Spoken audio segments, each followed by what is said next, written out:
Good morning friends. ఈ వీడియోలో history subject కి సంబంధించిన కరెంట్ అఫైర్స్ అంశాన్ని మనం డిస్కస్ చేయబోతున్నాం. మనకి ఇండియన్ పాలిటీలో లాగా లేక ఎకానమీలో లాగా లేదా సైన్స్ అండ్ టెక్నాలజీలో లాగా హిస్టరీలో కరెంట్ అఫైర్స్ పార్ట్ అనేది చాలా తక్కువగా ఉంటుంది. హిస్టరీ ఆల్మోస్ట్ స్టేటిక్ పార్ట్ గానే ఉంటుందన్నమాట. సో హిస్టరీలో కరెంట్ అఫైర్స్ అంశాలు అనేటివి ఎగ్జామినేషన్ లో ఇవ్వడానికి చాలా ఎక్కువ స్కోప్ అనేది ఉంటుందన్నమాట. ఈ వీడియోలో మన సిలబస్ లోని హిస్టరీ పార్ట్ కు సంబంధించి ఆర్కియలాజికల్ సర్వే ఆఫ్ ఇండియా భారతదేశ పురావస్తు శాఖ వారు ఇచ్చిన ఒక రిపోర్ట్ గురించి మన ఎగ్జామినేషన్ కి అవసరమైన పాయింట్స్ ని మనం డిస్కస్ చేద్దాం. ఇటీవలే మౌక్సీ అనే గ్రామం వార్తల్లోకి రావడం జరిగింది. ఇది మన సిలబస్ కు సంబంధించి మన హిస్టరీ సిలబస్ కు సంబంధించి ప్రీ హిస్టరీలో కరెంట్ అఫైర్స్ కి సంబంధించిన అప్డేట్ అన్నమాట. మౌక్సీ గ్రామం వార్తల్లోకి ఎందుకు రావడం జరిగిందంటే మన భారతదేశ పురావస్తు శాఖ ఆర్కియలాజికల్ సర్వే ఆఫ్ ఇండియా వాళ్ళు ఇక్కడ ప్రీ హిస్టరీకి సంబంధించి పెయింటింగ్స్ ని కొత్తగా కనుగొనడం జరిగిందనమాట. అందువలనే ఇది మన కరెంట్ అఫైర్స్ లోకి రావడం జరిగింది. ఈ అంశానికి సంబంధించి మన ఎగ్జామినేషన్ పాయింట్ ఆఫ్ వ్యూలో క్వశ్చన్ చేయడానికి అవకాశం ఉన్న ముఖ్యమైన పాయింట్స్ను మనం పరిశీలిస్తే, ముఖ్యంగా భారత పురావస్తు శాఖ the archaeological survey of India వాళ్ళు ఈ మౌక్సీ గ్రామాన్ని, ముఖ్యంగా ఈ మౌక్సీ గ్రామం అనేది గోవాలో ఉంటుందండి. ఈ మౌక్సీ గ్రామంలో నియోలిథిక్ యుగానికి సంబంధించి, అంటే నవీన శిలాయుగానికి సంబంధించిన, ఇక్కడ నవీన శిలాయుగం అంటే ఏంటంటే క్రీస్తు పూర్వం బీసీ 2500 సంవత్సరాల నుండి 5000 సంవత్సరాల మధ్య గల మానవ పరిణామ క్రమానికి సంబంధించిన కాలమే ఈ నవీన శిలాయుగం అన్నమాట. ఈ యుగానికి సంబంధించిన కొన్ని చిత్రాలను, రాతిపై చెక్కిన కొన్ని రూపాలను, చిత్రాలను, పెయింటింగ్స్ ని మన భారతదేశ పురావస్తు శాఖ ఆర్కియలాజికల్ సర్వే ఆఫ్ ఇండియా వాళ్ళు కొత్తగా పరిశోధన చేసి కనుగొనడం జరిగిందనమాట. అందువలనే ఇది మనకు ఎగ్జామినేషన్ పాయింట్ ఆఫ్ వ్యూలో ఇంపార్టెంట్ అనమాట. మౌక్సీ గ్రామం అనేది జార్మే నదీ తీరాన ఉందన్నమాట. ఈ చిత్రాలు అనేటివి, ఈ రూపాలను, ఈ రాక్ పెయింటింగ్స్ ని బసాల్ట్ రాతిపైన చెక్కడం జరిగింది ఆనాటి ప్రాచీన కాల మానవుడు అనమాట. ఈ పెయింటింగ్స్ సంబంధించి ఏమేమి ఉన్నాయంటే, ముఖ్యంగా ఎద్దు ఆకారాలు మరియు జింక ఆకారానికి సంబంధించిన ఆకారాలు మరియు కొన్ని రకాలైన ఫుట్ ప్రింట్ను కూడా మన భారత పురావస్తు శాఖ వాళ్ళు ఇక్కడ కనుగొనడం జరిగిందనమాట. అవి కూడా అర్ధగోళాకార షేప్లో ఉన్నాయన్నమాట. ఈ ప్రీ హిస్టరీకి సంబంధించి చారిత్రక పూర్వయుగానికి సంబంధించిన రాక్ పెయింటింగ్స్ యొక్క ప్రాముఖ్యత ఏంటంటే, ఇప్పుడు మనం దాన్ని ఎలా అర్థం చేసుకుంటామంటే, దీనివల్ల ప్రజెంట్ ఉన్న సమాజానికి ఏంటి లాభం అని మనం ఒకసారి ఆలోచిస్తే, ఈ రాక్ పెయింటింగ్స్ కారణంగా ప్రాచీన కాలపు మానవుడి గురించి మనకేమర్థమవుతాయంటే, ముఖ్యంగా ప్రాచీన కాలంలో మానవుడు తాను నివసిస్తున్న ఆ కాలంలో ముఖ్యంగా అతని ఆలోచన విధానం ఎలా ఉంది, అతని మనసులో గల కోరికలు ఎలా ఉన్నాయి, అతని యొక్క వ్యక్తిగత జీవితానికి సంబంధించిన అనుభవాలు ఎలా ఉన్నాయి, అతని ఆలోచన విధానంలో పరిపక్వత ఏ విధంగా వస్తున్నది, అతని ఆలోచన విధానంలో కళాత్మకత ఎలా పెరుగుతూ వస్తుంది, మార్పు చెందుతూ వస్తుంది, ఇలా మొదలైన అంశాలు మనకు అర్థమవుతాయన్నమాట. ఈ యొక్క పెయింటింగ్స్ ను పరిశీలించడం కారణంగా ఈ పెయింటింగ్స్ మనకు ఈ విషయాలన్నీ తెలియచేస్తాయన్నమాట. ఇంకా చెప్పాలంటే, నాటి సామాజిక జీవితాన్ని, ఆనాటి మానవుని యొక్క కుటుంబ జీవితాన్ని, రోజువారీ విషయాలను, అతను ఆలోచించే విధానాన్ని మనకు వర్ణిస్తాయి ఈ యొక్క రాక్ పెయింటింగ్స్ అన్నమాట. అదేవిధంగా ఆ ప్రాచీన కాలంలో మానవుడు ఏ విధంగా నివసించేవాడు, గుంపులుగా నివసించేవాడు, అతను వేటాడే విధానం, మరియు మరికొన్ని చిత్రాల్లో అయితే అతనికి సంగీతం పట్ల, మ్యూజిక్ పట్ల గల ఆసక్తిని కూడా తెలియచేస్తాయి. ఇంకా మరికొన్ని పెయింటింగ్స్ జంతువులతో అతను పోరాడుతున్న విధానాన్ని కూడా మనకు తెలియచేస్తాయన్నమాట. ఒక్క ముక్కలో చెప్పాలంటే, నాటి సామాజిక జీవనాన్ని, ఆనాటి మానవుని జీవితాన్ని మన కళ్ళ ముందు కడతాయన్నమాట. మనం లైవ్లో వెళ్ళి చూడలేం కాబట్టి ఈ చిత్రాలు చాలా వాల్యుబుల్ అన్నమాట. మనకి మానవుని పరిణామ క్రమానికి సంబంధించి ఈ చిత్రాలు చాలా వాల్యుబుల్ అన్నమాట. ఇంకా మరో కోణం ఏంటంటే, కల్చర్ ఎలా డెవలప్ అయింది అని చెప్పడానికి ఈ రాక్ పెయింటింగ్స్ ముఖ్యమైన ఆధారాలుగా మనం చెప్పచ్చు. అంటే ఆ కాలం నాటి మానవుడు వినియోగించిన దుస్తులు, అతని ఆహార అలవాట్లు ఎలా ఉన్నాయి, గుంపులు గుంపులుగా జీవించే విధానం ఎలా ఉంది, ఇంకా మరికొన్ని పెయింటింగ్స్లో అయితే గుంపులు గుంపులుగా డ్యాన్స్ చేస్తున్నట్టు కూడా రాళ్లపైన చిత్రించడం జరిగిందనమాట. అదేవిధంగా ఇతనికి మతపరమైన ఆలోచన విధానం ఎలా ఉంది, క్రమక్రమంగా ఎలా డెవలప్ అయింది, ఇలా మొదలైన అనేక విషయాలను మనం విశ్లేషించుకోవడానికి, ఆనాటి కాలపు మానవుని యొక్క జీవితాన్ని అర్థం చేసుకోవడానికి ఈ రాక్ పెయింటింగ్స్ అన్నవి కీలకమైన ఆధారాలు. ఇంకా చెప్పాలంటే మరో కోణం ఏంటంటే, తన చుట్టూ ఉన్న ఇతర జంతువుల పట్ల ఇతనికి గల అవగాహన ఏ విధంగా ఉందో కూడా ఈ రాక్ పెయింటింగ్స్ ద్వారా మనం తెలుసుకోవచ్చు అన్నమాట. ఇతను చిత్రించిన చిత్రాలలో గుర్రం, ఏనుగు మొదలైన జంతువులను కూడా ఇతను చిత్రించడం జరిగింది. అంటే ఈ జంతువుల పట్ల ఇతనికి అవగాహన ఉంది అనేది మనకు తెలుస్తుందన్నమాట. మరికొన్ని చిత్రాల్లో అయితే చెట్లను కూడా రాళ్లపైన చిత్రించడం జరిగిందనమాట. సో వృక్ష సంపద గురించి కూడా ఇతనికి గల ఆలోచన విధానాన్ని మనకు ఈ రాక్ పెయింటింగ్స్ అనేవి మనకు తెలియచేస్తాయన్నమాట.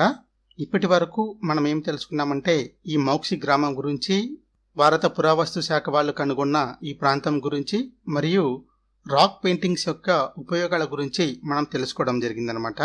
ఇక తర్వాత మన భారతదేశంలో ప్రీ హిస్టరీకి సంబంధించి, అంటే చారిత్రక పూర్వ యుగానికి సంబంధించి రాక్ పెయింటింగ్స్ ఏవి ఉన్నాయో, ముఖ్యమైన ప్రాంతాలు ఏమేమి ఉన్నాయో మనం ఎగ్జామినేషన్ పాయింట్ ఆఫ్ వ్యూలో ఒక లుక్ వేస్తే, ముఖ్యంగా అప్పర్ పీలియోలిథిక్ పీరియడ్ అనమాట.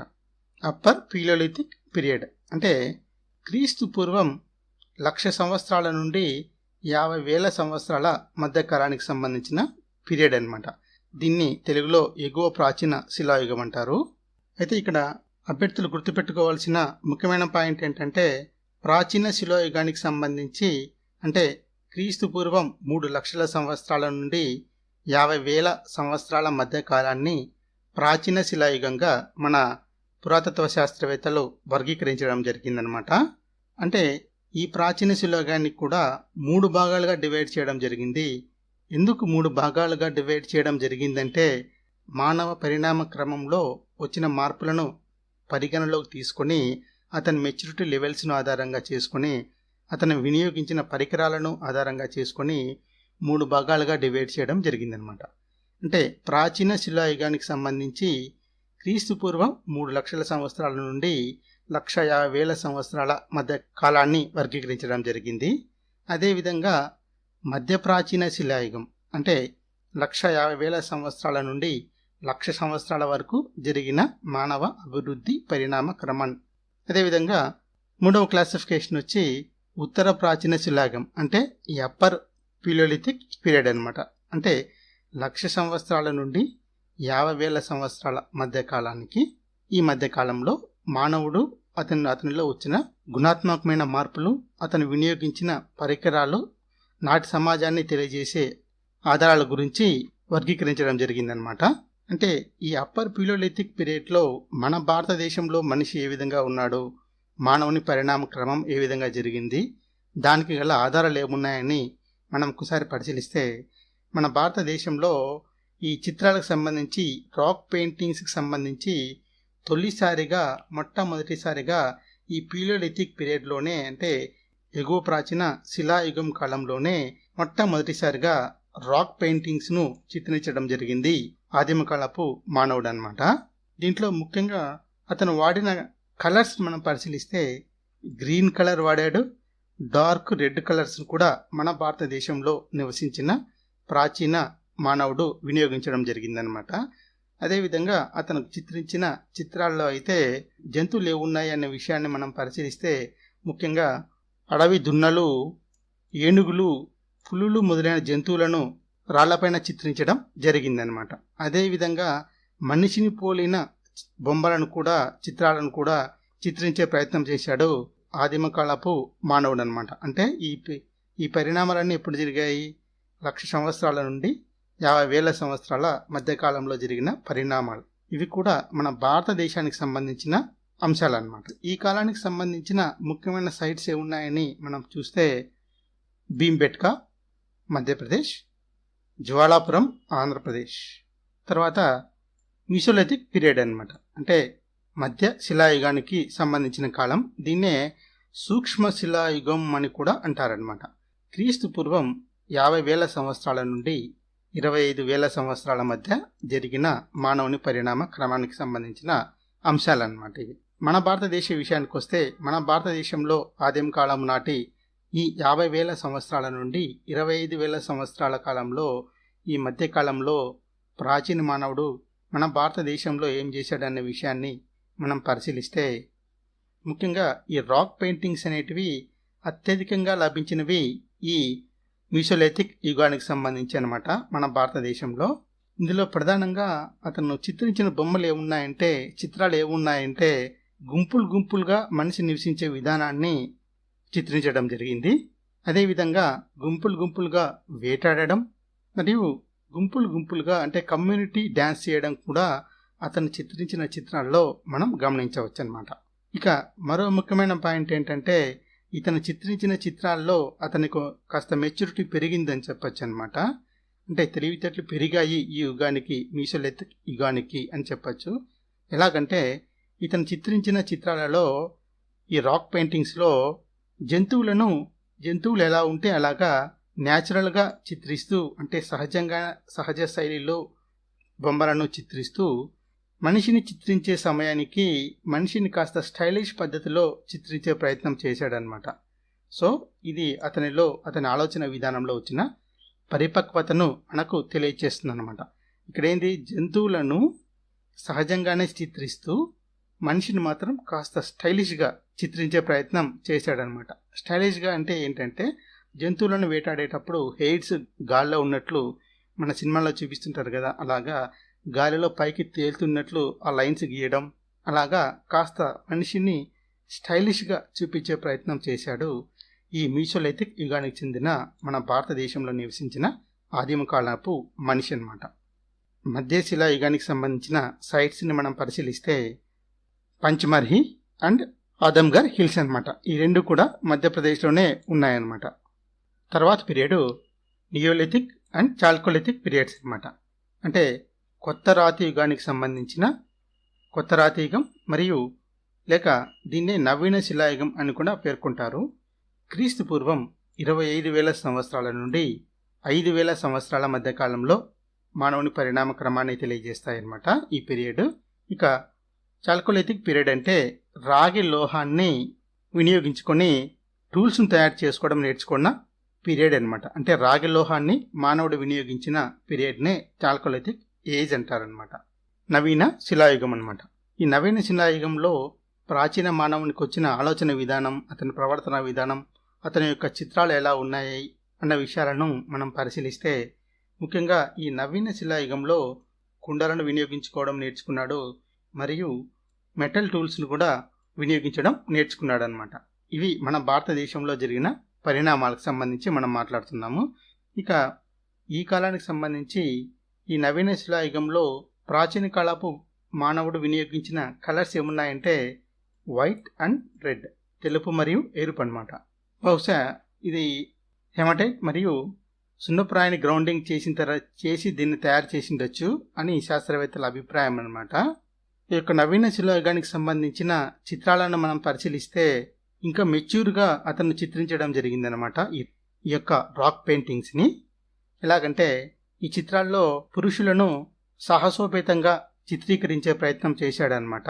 అదేవిధంగా జంతువులను చిత్రాలను గీసే సమయంలో మరింత జాగ్రత్త పడ్డాడని మనం చెప్పచ్చు. ఎలాగంటే జంతువులను యుక్త వయసున్న జంతువులుగా చూపించే ప్రయత్నం చేశాడు మరియు ఈ యొక్క జంతువులు గంభీరంగా ఉండే విధంగా, మనకు చూపించే విధంగా, గంభీరంగా ఉండే విధంగా అతను రాక్ పెయింటింగ్స్ని గీయడం జరిగింది ప్రాచీన కాలపు మానవుడు అనమాట.